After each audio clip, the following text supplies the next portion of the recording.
Shabbat Shalom and Shana Tova. It's hard to believe that this is the last Shabbat of 5782 and we're going into 5783, a new Jewish year. Shana Tova is that greeting we give before Rosh Hashanah, up through Rosh Hashanah. And we often translate it as Happy New Year, but it really is for a good year. That's what we want for people, for goodness, to make a difference, to feel that their lives are filled with goodness.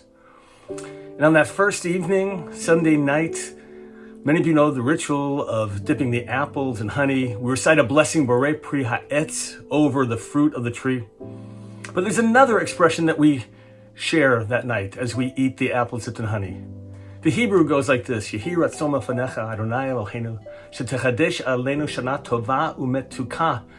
May it be your will, Lord our God, that we will have a year of goodness and sweetness.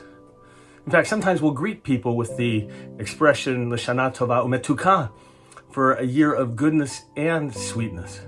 What does that mean? Not only about the goodness, but the sweetness of life, the sweetness of relationships. That's what we want. We want this to be a year of goodness and of sweetness. On this final Shabbat, the 5782, wishing you a Shana Tova Umetuka and Shabbat Shalom.